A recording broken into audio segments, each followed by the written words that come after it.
a video. Apparently my son is watching on the way to school. This was making noises. Voices in my head. All right, guys, let's go ahead and get started. I want to clarify a couple things, then we'll get to some application, some new strategies, and then hopefully some useful conversations that we have with people that have similar interests in sports, skill activities, tasks. So going back to Unit 1 kind of concepts, when we say velocity, the magnitude of displacement over time. Do you remember how like displacement is part of that concept? Like displacement is part of the equation. So what I want to make sure we're understanding is that when I'm talking about sequence motion, like extreme sequence motion, throwing the javelin, throwing the baseball, throwing something light to optimize speed, I'm not saying there's no power involved. I'm just saying it's not optimal power. It's not optimal power. Like throwing a baseball 100 miles an hour at a car isn't going to push the car forward. See what I'm getting at? So by saying this end of the sequence spectrum is advantage in speed, it's not to say there's no power. Because by default, if I have work, all work takes time. And how much time it took you to do the work is power. So I just want to make sure, I'm not saying that fast movement has no power. I'm just saying it's not optimal power. And the other extreme, if I'm doing simultaneous movement, the only way I'm not having technically any power is if it's so heavy that it's not moving. But if it's moving just a little bit, there's power there. It's just not optimal. It's just not optimal power. And so I found this little diagram. You have so much stuff online. But just to read, it's a different way of showing one of our graphs that I put in the materials, right? Where like, if you're doing a 1 rep max, maximum strength, not very fast, you're not going to have optimal power because you're sacrificing speed. And then look at the other extreme, right? If you're trying to move, maximum velocity would be unloaded. Like if you were just trying to move your joints as fast as possible, you don't want to be holding on to nothing. You don't want anything attached. You're just going to move the mass. It's not that there's no power. It's just that it's not optimal power because you're moving super fast. But it doesn't have a lot of oomph to it. The analogy I gave is like a small defensive back who run really fast may not be able to take down a tight end. Maybe, but just say like you're moving fast, but because you don't have a lot of force behind it, then you don't have maybe optimal power. So optimal power is this combination of strength and speed. In our world of human movement, we are going to see that mostly when you have simultaneous movements that get the advantage of strength done in a certain sequence. The simultaneous motion is going to have that advantage of strength and accuracy, and the doing it in sequence is going to get our element of speed, so we kind of get both of those and we come together for power. And some of the examples I give you, like sprinting can be teamed. I know you're trying to go fast, but the simultaneity of certain movements give this advantage to it. The accuracy, and if I do this at the same time, I got 3 appendages going up, meaning that I'm going to push harder down. That's a force concept. These 2 things do the same thing, and I push more there. This part of the strategy comes from this, then this, then this. That's the sequence. So you get these strategies on this end combined with some of these strategies on that end. It's something that lies in the middle. Okay. See what I'm getting at? Okay. So let's go back to our Materials. All the red carpet looks from 2024 People magazine. Bless you. All right, any questions about this end of the extreme? 1 rep maxes. Just trying to push a car that ran out of gas. Just trying to give as much force as possible through your push of your hands and or your feet. Multiple joint motions moving at the same time, meaning multiple muscle groups working at the same time. Muscles can only pull, but they're pulling on bones, and those bones can push onto things. Does it make sense that if you're giving maximum simultaneous movement, you won't go fast? But that's okay, because if the task is just to move it, it doesn't have to go fast. Just move it. Okay? So what I'd like for you to do right now is take a minute to think about your area of interest or expertise. It could be in the weight room, it could be a certain sport, it could be a certain skill, it could be a certain whatever, and think of something that might have a simultaneity to its movement strategy. That could be upper, that could be lower, of force and accuracy, specifically. You're not going to go fast in this. It could be a training technique that you do. But just try to brainstorm something. And listen, if you can't think of anything in your area of interest, think of anything. The weight room has something for everybody, I'm sure. But just think of something, a situation, a scenario, where you would want maximum force applied onto something, and indirectly, you need accuracy. Because again, if you're trying to do a 1 rep max, you don't want to waste any energy in any other direction than how you're pushing on it. Make sense? Can anybody think or have a conversation outside of maybe the ones that I put here? Max squat, max bench. What we got?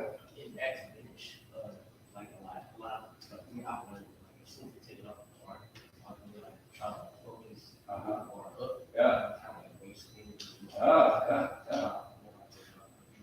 Go get it done, right? Good.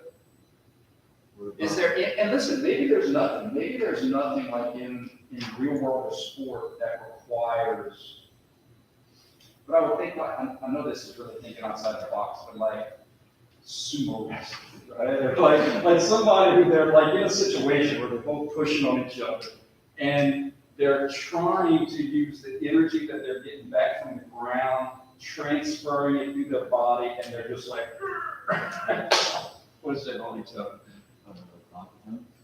Okay. I mean, we're trying to land like on the box. Okay.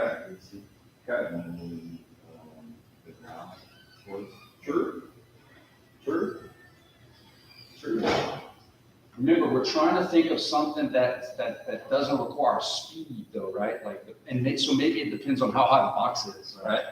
Because if it's like a low box versus like a high box, you probably need to generate a little bit more power for that, right? Okay. When you're batting, and sometimes what happens is speaking with the back, you have accuracy in the ball and the force behind. I love where you're going. How about a bunt? I love the way your brain is thinking, because for a bunt, wouldn't it be much more simultaneous whether you're going up or trying to guide for that accuracy, right?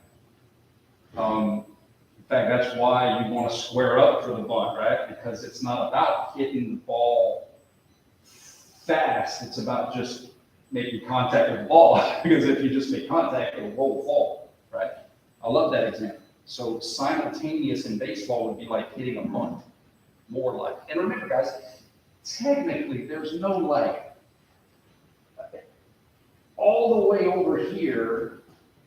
It's probably not very functional in the real. So we're just talking about this end, right?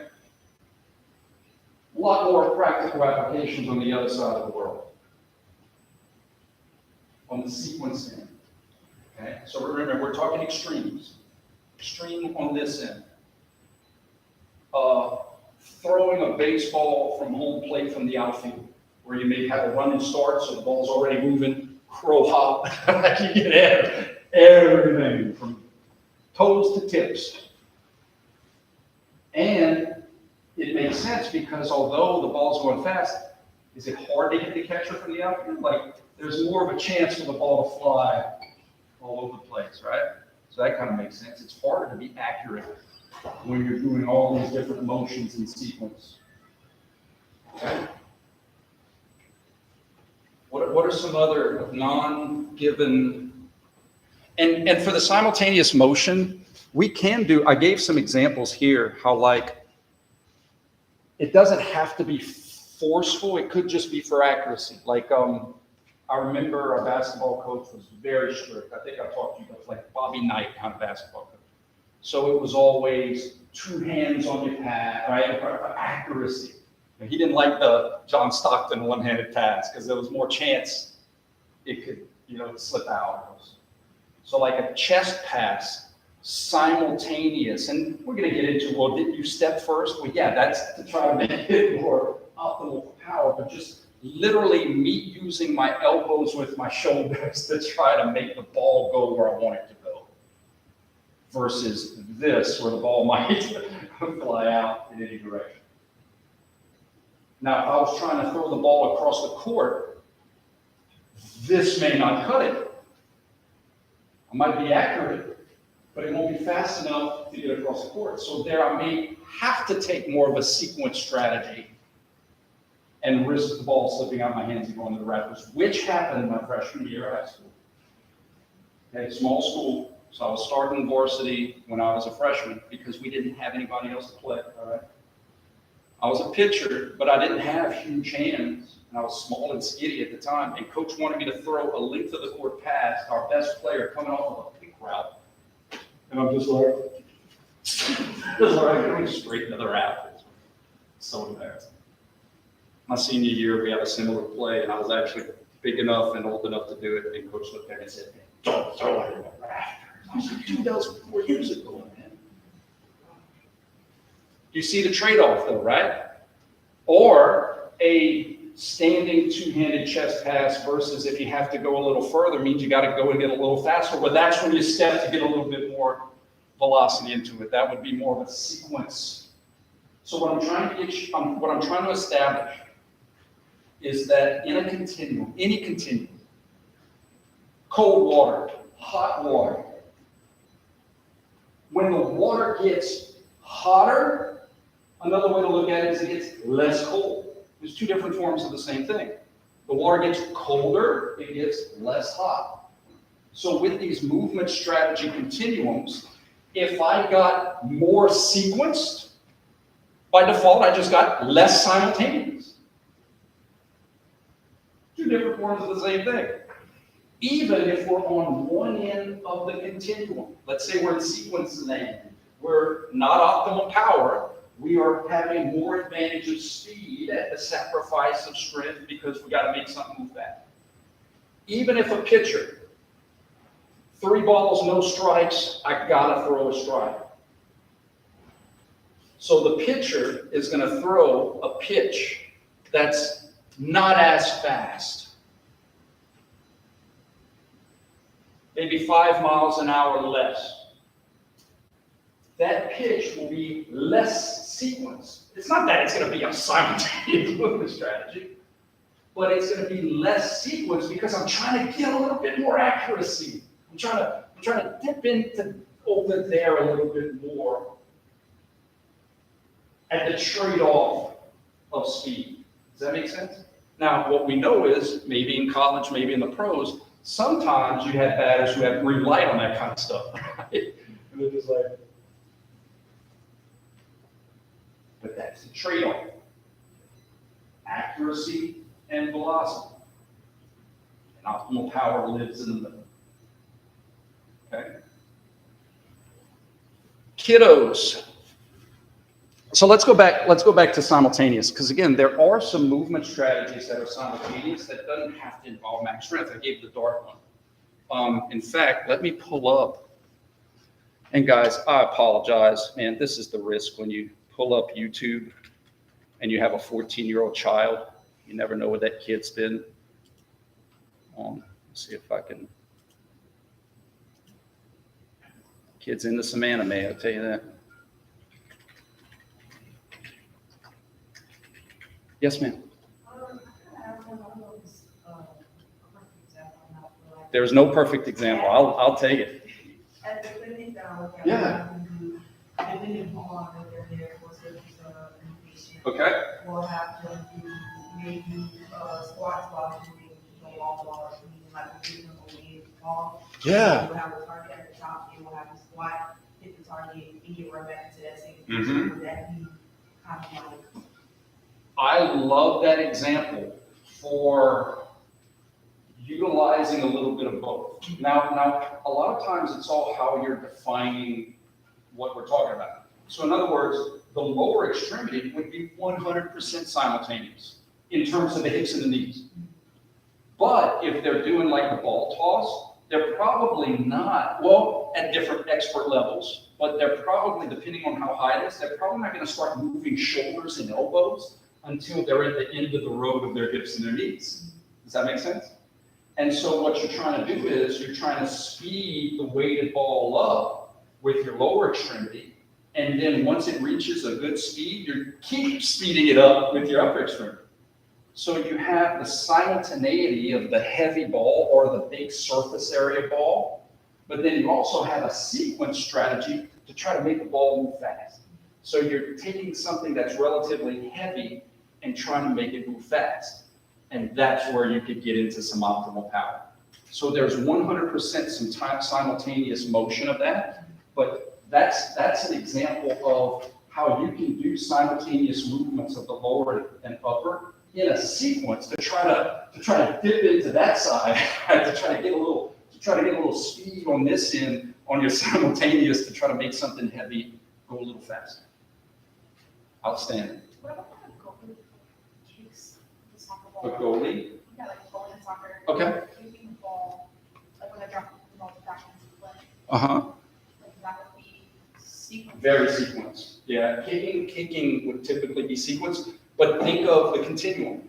If the goalie is trying to kick the ball to the other side of the field, probably going to use a much more sequenced strategy than someone kicking a penalty goal who's trying to put it right into a certain corner. Like on those penalty kicks, they could 1,000% kick that ball faster, but they're trying to put it in a specific place. So although it's going to be on this end of sequence, it won't be as far as they possibly could because they're trying to get in to the accuracy part. Does that make sense? What about like throwing a dodgeball? Because you're trying to like hit somebody specifically. Uh-huh. I don't know. Is it easy? Sometimes. I think it depends on how to throw well, I think it depends on the situation. So I love situational stuff because it allows us to compare. When we used to play dodgeball, back in my day when we could hit kids with the ball, but we would form a ring. We didn't know like official dodgeball rules, dodgeball rules. We formed like a circle, and we would throw it at people in the circle. So the point is that we could work together, like we could toss it to you and then you could get, so it was almost like an elimination chamber when I was growing up.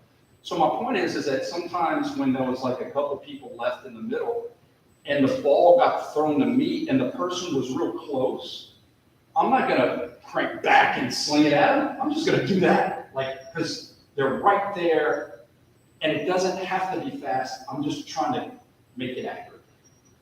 Versus the way it's supposed to be played, if I'm accurate but slow, right? So the trade-off is I need to put a little oomph on it to have a chance, and I need to learn how to be as accurate as possible. And that's tough. It's tough to be fast and accurate. But comparing like a dodgeball throw to a baseball throw is much more sequenced because a dodgeball, you are limited by like the friction. It's like taking a vase and a tablecloth, and when you pull it fast, the vase stays.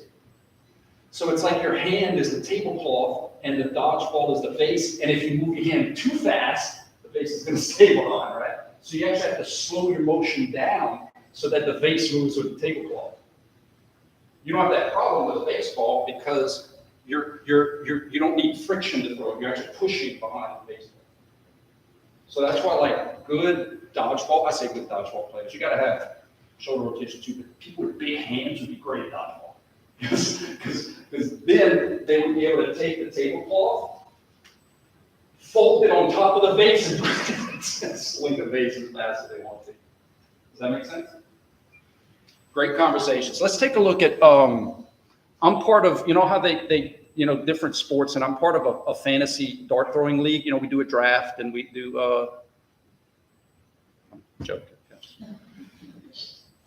What's those gambling sites that they always promoting on? Imagine like I'm placing bets on dart throwing. Let's take a look at some, yeah, that's it. He's on my fantasy team, the Flying Scotsman. Oh, yeah.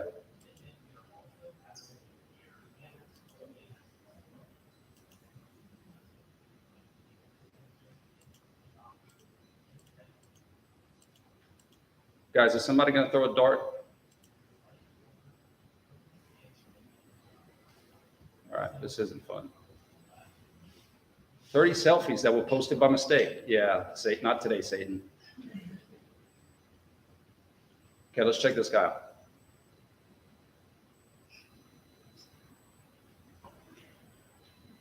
Today, at the end of, or today or tomorrow, we're going to talk about prep action and follow through. What I want you to pay attention is watch his shoulder. Now, these are professionals. You see how his shoulder starts to move while his elbow is moving? So that way, when you're talking about trying to translate something for accuracy, if all I did was move my elbow and all I did was move my shoulder, but when I do it at the same time, they can cancel each other out and I have much more linearity. Another good example that I just thought of that my major professor used to use all the time, sorry, Dr. Weimer, is in boxing and MMA, what is the most accurate punch? The jab. Now, it may not knock you out, might knock me out, but the jab is the most accurate. Why? Because of simultaneous movement.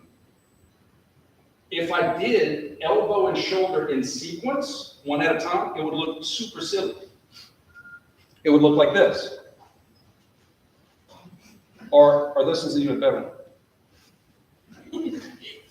But when you do it at the same time, the elbow's trying to take the hand forward but to my left, the shoulder wants to take my hand forward but to my right. So when I do it exactly at the same angular velocity, they cancel each other out and I have more accurate translation of the distal segment. And again, I'm not saying there's no speed to it. It's a continuum. I'm going to choose to do my jab more on this end because I need the accuracy. Trying to pop them, trying to set something up. And then when I do the hooks, and when I do the uppercuts, that's when I'm going to trade more velocity in my punches, but those are harder to be accurate with. Just trying to give you some examples. Where this is going to really apply to us is beginners and experts. We're going to be working with a wide variety of people that are just beginning something in rehab. I mean, you have people that are just learning how to do stuff all over again. In fitness, you have people literally learning the skill for the first time.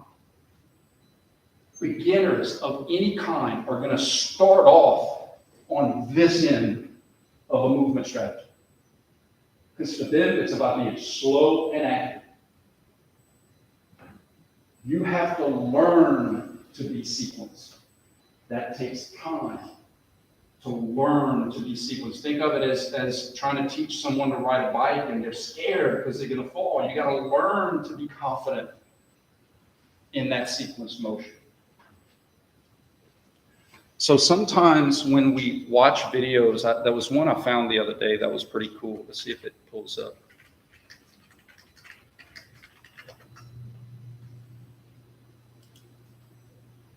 Yeah, this is pretty cool.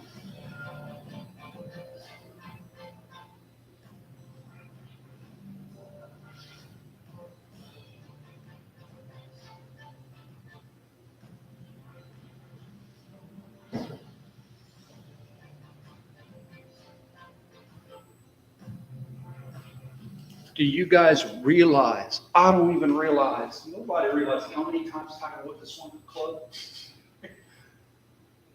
Since he was 6 months old, probably. So like, I think sometimes when we see, you've heard this cliche, like they make it look easy. Like I used to watch Michael Jordan and be like, oh, I could go do that. Oh, I can't do that. Because they make it look so easy. So you have to learn to be sequenced. Let's talk about this golf swing. What part of it and why was there simultaneous motion? Did we all observe some things that were happening at the same time? Okay, I'm going to talk about this on Friday, but this is what we call a prep phase. He's preparing the club to go meet the ball. Transitions to the action phase, the club is going to meet the ball, and then the follow through, the club can no longer influence the ball. There were some things that happened at the same time, and there were some things that happened in sequence. And that's okay. What I'm trying to teach you is that the things that happened at the same time was for accuracy. And the things that happened in sequence was for velocity. That's all I'm trying to teach you. And we talked about this, I think, a little bit on Monday, where like a drive with a long par 5 where the tee hole is in another county or another parish, back from Auburn, is going to have a lot different movement strategy than a short chip shot or a putt. And Tiger Woods is not going to do a chip shot with the same motion. It's going to be much less sequenced. It's going to be more simultaneous because I don't have to be fast if I'm just chipping the ball right there, but I need to be accurate. You're hitting a putt. The hole is 30 feet away versus the hole's 2 feet away. Further away, you got to give it more velocity. That's why it's harder to be accurate. That's all I'm trying to get us to see. And so one of the reasons why youth start off extremely simultaneous is not only because they're learning a new thing for the first time, but they don't have the muscles that we had as adults. So for them, everything's heavier. For them, every ball is heavier. To us, it may not be heavy, but to the kids, so it's like a relative weight, right? Ball size, heaviness for youth. Okay. So when we observe these things, most every strategy is a combination because we don't live in extremes. But all I'm trying to get you to see is that when you do observe simultaneous motion, you get certain advantages from it. And when you observe sequence motion, you get certain advantages from it.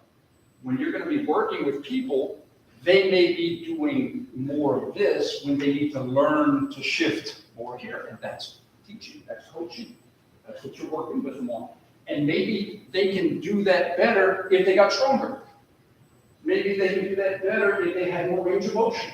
Right? Maybe there's some motion limitations that's preventing them from doing certain movement strategies, like the examples I gave on Monday, where a coach is screaming at me because my elbow's out, but unbeknownst to me, and because we didn't have athletic trainers, is because I had zero shoulder rotation. I couldn't tuck my elbow in if I tried, coach. But yeah, I thought I was a badly coached. I thought I was a bad player because I'm not listening to my coach. So sometimes when we're coaching people and we're trying to improve and we kind of stumble upon some, the improvement isn't coming along, maybe there's some other things there that are getting in the way. Like getting in the way of our shifting to whatever movement strategy we're trying to get them to do better.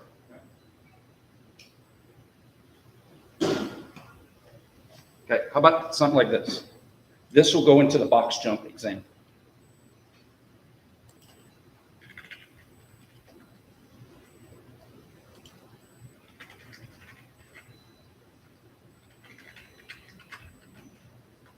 Yep, that's my son. Creepy, man. All right, check it out. They need more of a slow motion camera than that. Here we go. That's what I'm looking at.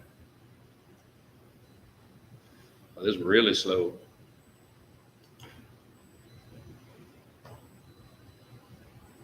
Okay, so this is what I'm going to teach you. We call a prep phase. So an action phase is going to basically be what movements are going to help you accomplish what you're trying to do. For him to jump up in the air, the motions that are going to get him up in the air are going to be like the hip extension and the knee extension. The prep is putting the body in a position so that I could do the hip extension and the knee extension. It's the prepping phase, and then the action phase, and then the follow-through is once I'm done with what's going to get me to do what I'm doing, everything else is lanya. That doesn't mean follow-through is important. It's just that follow-through won't determine the outcome. However, you can teach and coach that if you do the prep and the action, certainly the follow-through will look like this. 100% okay. Right? Like follow-through, if I do the prep and the action, the follow-through is going to look like this. Where I find the mistakes from coaches that kind of take it too far to the athletes is, I used to think that if I held my follow-through, the ball was going to keep going where I'm supposed to. So I'm like just holding this, right? The plays keep going. Brian, go get the rebound. I'm like, whoa. Right? So it's to know that once the ball leaves my hand, I can go get the rebound. Like, that's fine. But baseball players will do this too. The ball's way. Okay. All right, check it out. So this would be prep. Knee flexion, hip flexion, shoulders starting to extend. I love that cervical extension right there. Has nothing to do with his vertical jump, but it's keeping his eyes level because it's harder to process stuff when your eyes aren't level. Watch his arms start to swing before his legs start to come up.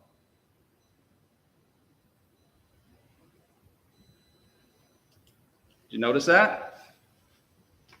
That's a sequence.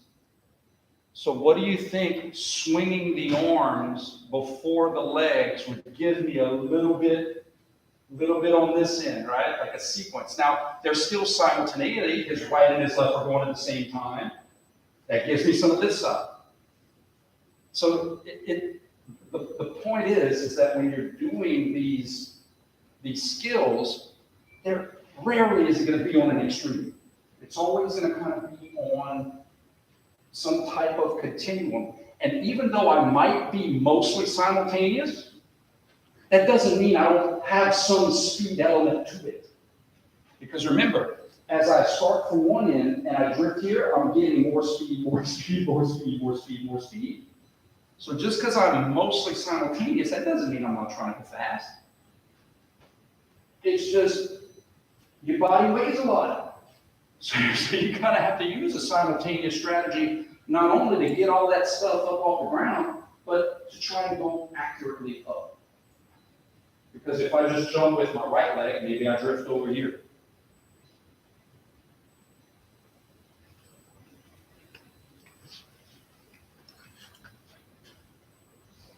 Knees, and then watch this, how cool.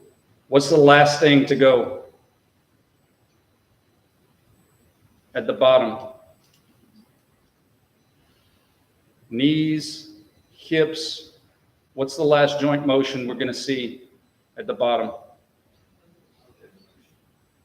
You see it? What those ankles do right at the end? Plantar flexion. The last thing to go is the plantar flexion. That's a little sequence for you, right? So I'm getting myself going, I'm speeding up, I'm speeding up, I'm speeding up, I'm speeding up, I'm speeding up, and the ankle's like, I could get you a little bit faster. That sequence is to try and hit some speed. Because the faster I leave the ground, the higher I'm gonna jump. Would that be kind of like moving your hand out, like when in the streets you shot, in a way? See, Oh, I think I know what you're saying. So that would be like the last thing to happen. I think I know what you're saying. Watch this.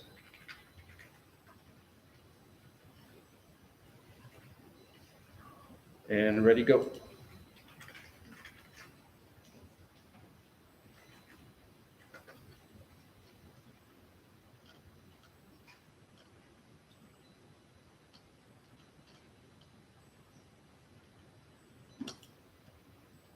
See if I could find it. You saw the last thing to move was his wrist? So in that regard, the last thing to move was your ankles? We call that proximal to distal sequencing. But in a shot, there's going to be some element of simultaneous motion because you're trying to be accurate. But the further back you are, you got to make the ball go faster. So that's the point. That if I'm going to even give it a chance to go in, I got to shoot it at a speed to get there.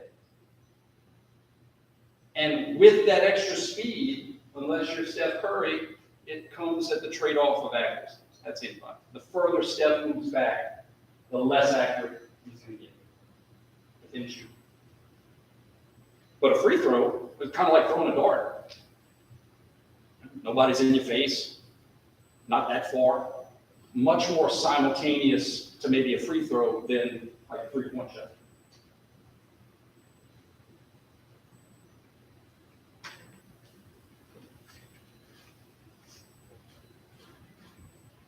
Good observation. Did that answer that point? Awesome. All right, guys, do y'all have any questions about these concepts?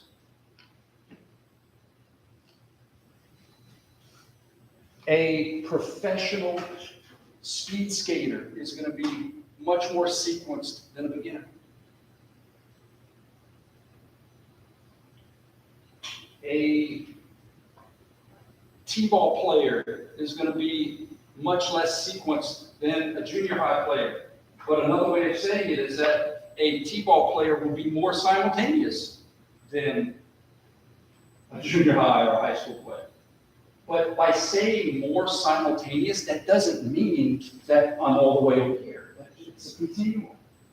I can still be over here in more speed and be one step closer over there and be more simultaneous than that, or be less sequenced than that. Two different forms of the same thing. Another, because I love the baseball question and the bunt that led to it, but situational hitting in baseball or softball, where you have two strikes, or you're just trying to put it in play. You're going to take a much more simultaneous strategy to your swing than I'm trying to go yank. I'm trying to yank it out of here. That's the kind of common sense thing I'm hoping we can see here, right? That you're going to shorten your swing. You're going to make it less sequenced to try to be more accurate to make contact. Because that accuracy comes at a price. Or that extra bat speed comes at a price.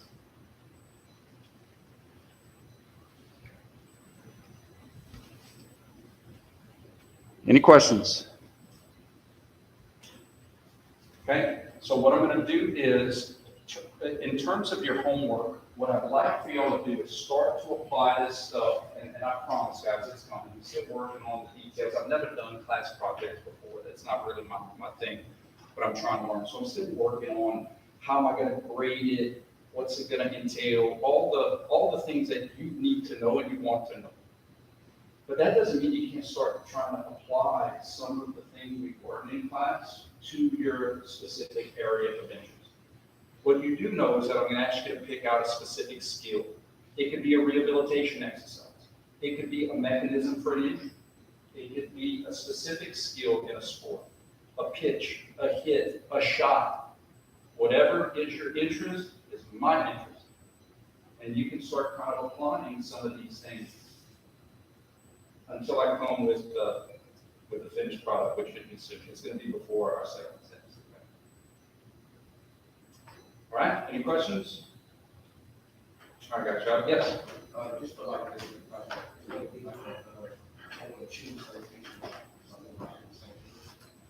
Yeah, what I'm gonna try to do my best is like we did last test, how I was like, here's like how I can ask questions. Like almost kind of like a review day. But I'm trying to do that as we go along, right? Like you see how this would be more this or less that, so, but we'll have a good review day, bro. I'm gonna try to make it as clear as possible. All right, guys, y'all enjoy your Wednesday.